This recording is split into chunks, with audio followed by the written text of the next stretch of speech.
Hey, Mark here. So these episodes originally were released on Deep Blue Sea, the podcast, but I love these episodes. I love talking with Jay about movies that either are directed by Renny Harlin or they feature aquatic sea beasts. I mean, they're some of my favorite conversations. Also, we've brought in some A-plus guests, and we just had a great time talking about these movies on Deep Blue Sea, the podcast.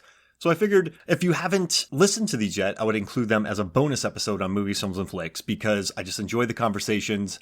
I think they're worth listening to, and I think you're going to like them. So after you listen to these episodes, if you dig them, go check out Deep Blue Sea, the podcast, or just look out for more. And thanks once again for listening to Movies, Films, and Flicks. I really do appreciate it. There's like 2.7 million podcasts out there, and I'm honored that you spend the time listening to Movies, Films, and Flicks. So enjoy this. If you like it, make sure to go to Deep Blue Sea, the podcast, and check out all of our episodes which break down Deep Blue Sea 1, 2, and 3. They're insane. And for a fun added bonus for all you Jackass fans and Movies, Films, and Flicks fans, I have something fun. I have 5 copies of Jackass Forever on Blu-ray, and we're doing a raffle, so if you want a copy of it, just send me a message anywhere to say, Mark, I would love to have a copy of Jackass Forever on Blu-ray. I'll put your name in the raffle. So yeah, own Jackass Forever on Blu-ray today. Johnny Knoxville and the Jackass Gang are back with new friends and celebrity guest stars for the most hilarious, outrageous pranks and dangerous stunts ever. The brand new movie is certified fresh from Rotten Tomatoes, and critics are calling it the best Jackass yet. Own it on Blu-ray and get bonus never-before-seen stunts, rated R, from Paramount Pictures. Yeah, just shoot me a message. Thanks. Enjoy the episode.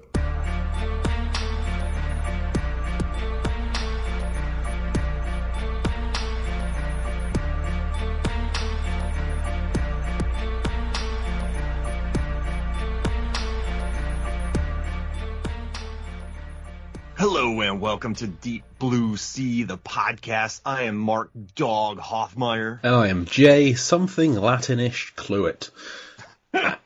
And today we are continuing our delve into Deep Blue Sea adjacent films as part of my education in movie watching by branching in a different direction. We've done The Shallows, we've done The Abyss, two very much aquatic films. Now we're looking at the most aquatic film that Renny Harlin directed that wasn't Deep Blue Sea. We're looking at Cutthroat Island this week. What is Cutthroat Island? I discovered this morning what Cutthroat Island is. It's a film. It's made in 1995. It stars Geena Davis, Matthew Modine, and Frank Langella. Geena Davis is Morgan Adams, the daughter of a pirate captain who is killed. He's the brother of 2 other pirates, and they all have a third of a map that leads to treasure on Cutthroat Island. And so she sets out to get the piece of the map and head there. One of the uncles is Frank Langella. Dog is his name. So good. So imposing and great. Oh. And so along the way, she falls in with William Shaw, played by Matthew Modine, who is a kind of petty thief, and helps him out. Now, we need someone to help us out with this, and this is a swashbuckling film. So I think, Mark, it'd be great if we had a sword expert on to help us talk about Cutthroat Island. So who is joining us today? Oh, a sword expert. A sword expert. Jeanette, I don't know if you know this about our guest. Jeanette, you're a sword expert? I am. Well, so we have Jeanette Ward. Welcome back. Third-time guest, I believe.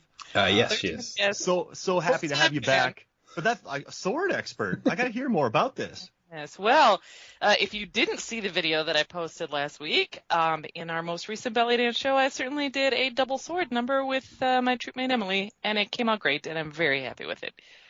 Whoa. So you know what I'll do? Send you the link. You can go ahead and attach it to this podcast. Oh, we absolutely will. For sure. I'll when you go to, if you go to what? I'll put it with the article. So on Movies, Films, and Flicks, I post this every week, and when I share it, I'll include the video on there so people can watch it. And I'll just tell people to follow you on Twitter. Then I'll be like, go to her Twitter, and you can see all the cool videos and stuff. Yes. So yeah, sword experts. Listen, I occasionally dance with a sword. Expert might be higher praise. So you mentioned a double sword dance. Is that 2 people, 2 swords, or were you dancing with 2 swords yourself? That's a good question. I've done 2 swords by myself, but this particular number was 2 people with 2 swords, so a total of 4 swords. Because at the end, in the climax of Cutthroat Island, Geena Davis is fighting with 2 swords. She has a long sword and a small sword that just wonderfully springs open to reveal itself to be a trident and is never used again, but is delightful in that one moment. Yeah. No, I will admit that both of my swords are exactly the same so that they balance perfectly, Okay. which is key when dancing with them on your head. Have you watched Steel Dawn?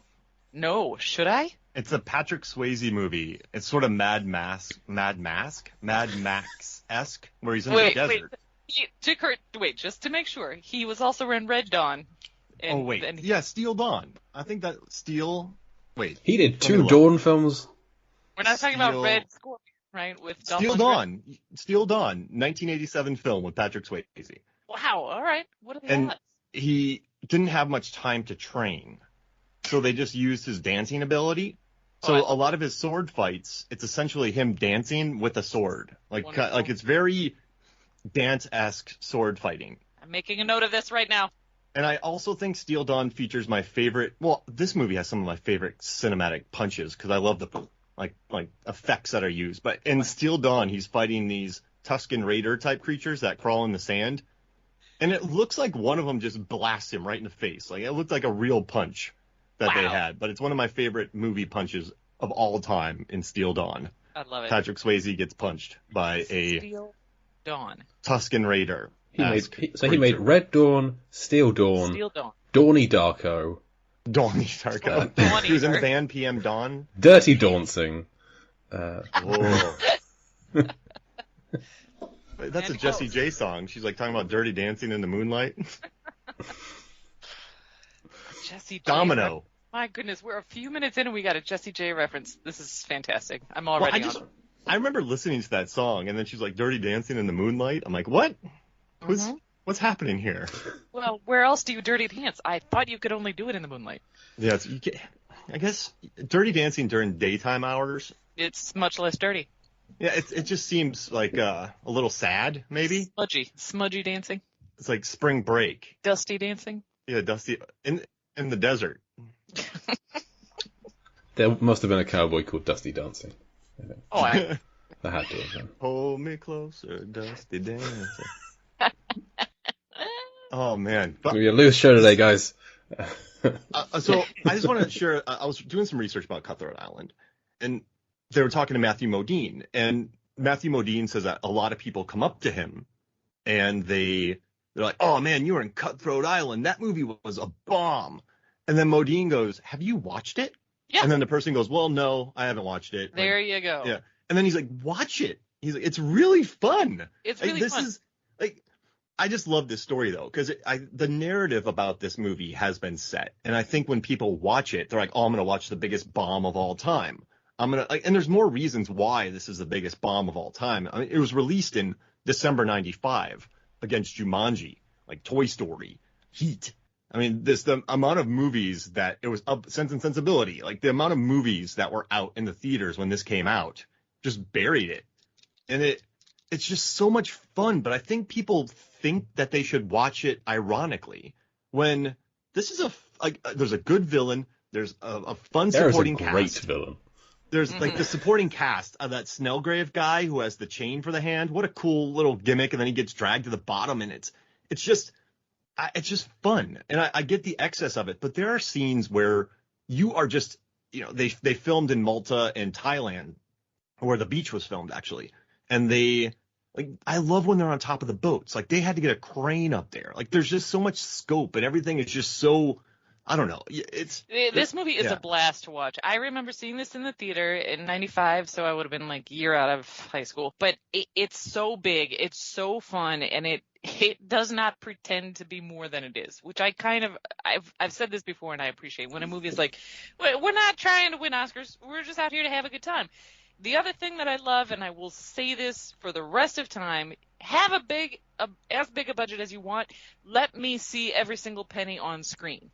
If you have a giant budget and I don't see it on screen, then you are wasting my time. Like if you spend all your money on an actor instead of on set pieces. Set pieces. Yeah. To quote Alexi Lawless, which is a different type of set piece, but still it applies. I want to see all the money on the screen, and this movie puts all the money on the screen, sometimes unnecessarily so. But it's gorgeous. It's big. The settings are incredible. The costumes are great.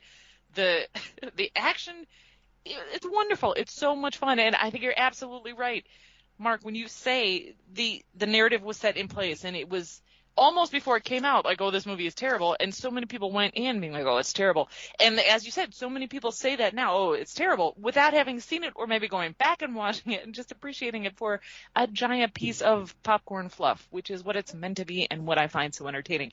And if you watch it now, then go back and watch Pirates of the Caribbean, which it was said this movie killed, air quotes, the pirate genre until Curse of the Black Pearl came out and, air quotes, reinvigorated it. You know, is there...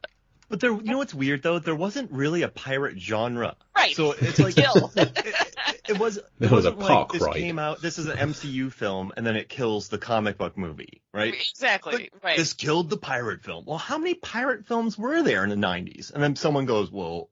That's like another thing, that narrative has been set. This killed the pirate genre. Well, what genre was it?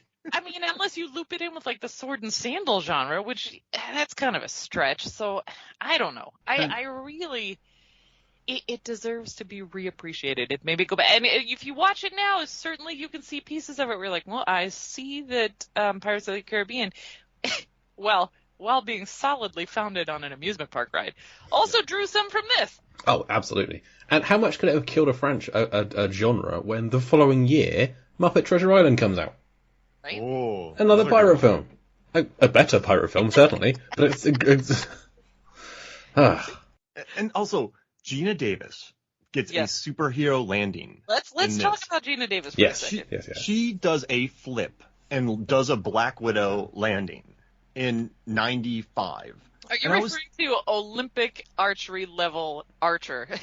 In like Boston, like high level school, like just member. Exactly, wildly smart, like Olympic level archer. The best. The best. 6'1". League of their own. I read a very mean piece by the Independent where they were talking about how Carolico got financing for this, and to be fair, like this movie went through a lot of issues too. Like, so Carolico, this was their last movie before they went under, and they got about $50 million from foreign investors, and so they needed to start shooting.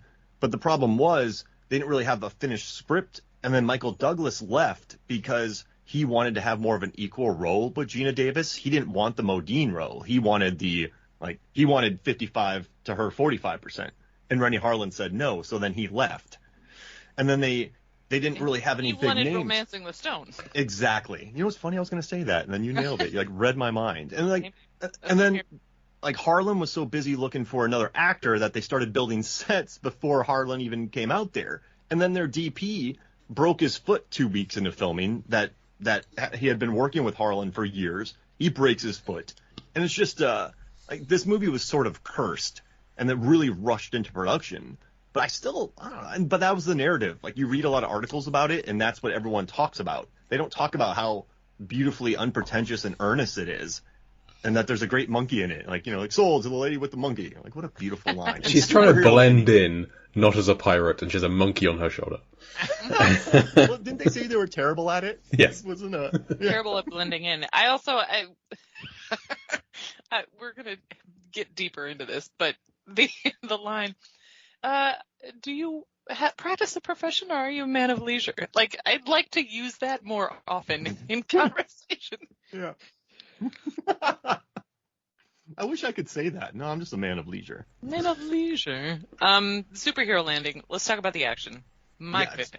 And there are fight scenes in this movie. Mitch Hedberg has a joke where he talks about his jokes, and then he clogs up the mic cable, and then he lets it go, and a whole bunch of jokes come out at once. This has been me with Cutthroat Island for years, so I'm sorry if I'm talking a lot. I know I am, and I'll calm down. But it's just, like, there's moments where Geena Davis knows, like, 6 pieces of choreography. This isn't edited into oblivion, and you see her sword fighting, and that's a Renny Harlin staple. Like, Jay and I learned that on Deep Blue Sea. Like, he wants his actors in the action. Yeah. I actually read the same piece from the Independent where they're like, she's not athletic enough to be any good. And I was like, man, this is mean. If I was wearing a hat, that comment would make me take off my hat and throw it down on the ground in anger. Outrageous. And this is, again, everything I've learned about action I learned from Wesley Snipes. Action sequences, hand-to-hand fight combat, please pull the camera back, shoot the whole thing on a master. if you have your actors going through stunt training, please let me see them perform the stunts and the combat training. Let me see the fight from beginning to end. I'm not interested in you